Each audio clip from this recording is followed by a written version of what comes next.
ಆದರೆ ಒಂದು ವಿಷಯ ಈಗ ಅರ್ಥ ಮಾಡ್ಕೊಳ್ಬೇಕು,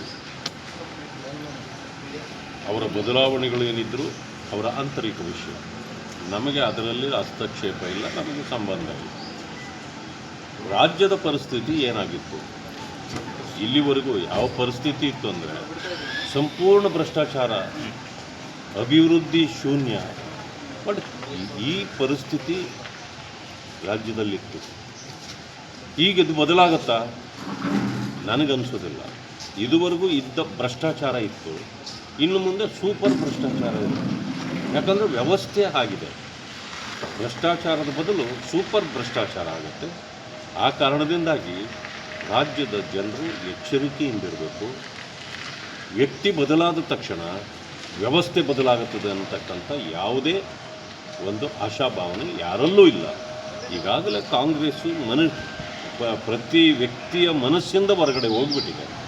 ಅದರಿಂದಾಗಿ ಈಗ ಯಾರನ್ನೇ ನೀವು ಏನನ್ನೇ ಬದಲಾಯಿಸಿದರೂ ಕೂಡ ಪರಿಸ್ಥಿತಿ ಬದಲಾಗೋದಿಲ್ಲ. ಆ ಕಾರಣದಿಂದ ಇವತ್ತು ಈಗ ಮಳೆ ಬೆಳೆ ಎಲ್ಲ ಆಗಬೇಕಾಗಿದೆ. ಇಂಥ ಪರಿಸ್ಥಿತಿಯಲ್ಲಿ ಈಗ ಬೆಳೆಗಳಿಗೆ ಈಗ ರೈತರ ಸಮಸ್ಯೆಗಳನ್ನು ನೋಡೋದು, ಇಂಥ ಕೆಲಸಗಳನ್ನು ಮಾಡಬೇಕು. ಅವರ ಮಗ ಈಗ ಎಷ್ಟೋ ಜನ ರಾಜಕಾರಣದಲ್ಲಿದ್ದಾರೆ, 3 ಸಾರಿ 4 ಸಾರಿ ಗೆದ್ದವರಿದ್ದಾರೆ.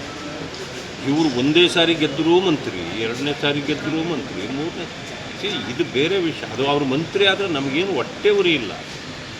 ಬಟ್ ಬೇರೆಯವರನ್ನು ಆ ರೀತಿ ಕಾಣಬೇಕಲ್ಲ.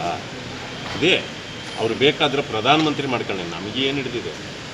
ನಮಗೇನಿಲ್ಲ. ನಮ್ಮ ಪರಿಸ್ಥಿತಿ ಏನಿದೆ, ಬೇರೆ ದಲಿತರ ಮೇಲೆ ನೀವು ದಲಿತರ ಸಮಾಧಿ ಮೇಲೆ ನಿಮ್ಮ ಸಾಮ್ರಾಜ್ಯ ಕಟ್ಟಬೇಡಿ ಅನ್ನೋದಕ್ಕೆ.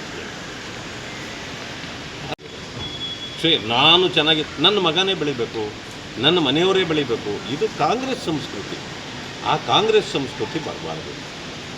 ಅನೇಕರು ಇವತ್ತು ಗೆದ್ದಿರೋರು, ಅದು ಬೇರೆ ವಿಷಯ.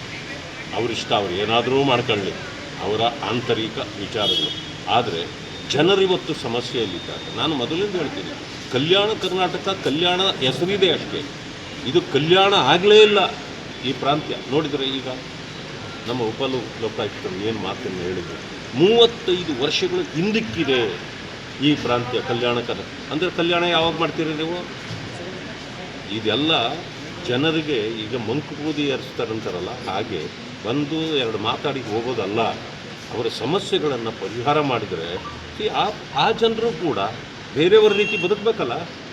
ಬೆಂಗಳೂರು ಬೆಳಿಬೇಕು, ಇದು ಬೆಳಿಬಾರ್ದ? ಮೈಸೂರು ಬೆಳಿಬೇಕು, ಆದರೆ ಇದು ಯಾದಗಿರಿ ಬೆಳಿಬಾರ್ದ? ಈ ಮನಸ್ಥಿತಿ ಇದೆಯಲ್ಲ, ಅವ್ರ ಪಾಡಿಗೆ ಅವರಿರಲಿ, ನಮ್ಮ ಪಾಡಿಗೆ ನಾವು ಈಗ ಇರಬಾರ್ದು. ಇಡೀ ರಾಜ್ಯ ಸಮತೋಲನದಲ್ಲಿ ಬೆಳೆಯಬೇಕು. ಅದನ್ನು ಕಾಂಗ್ರೆಸ್ ಮಾಡಲಿಕ್ಕೆ ಸಾಧ್ಯ ಇಲ್ಲ. ಮುಂದೆ ನಾವು ಅಧಿಕಾರಕ್ಕೆ ಬರ್ತೇವೆ ನಾವು.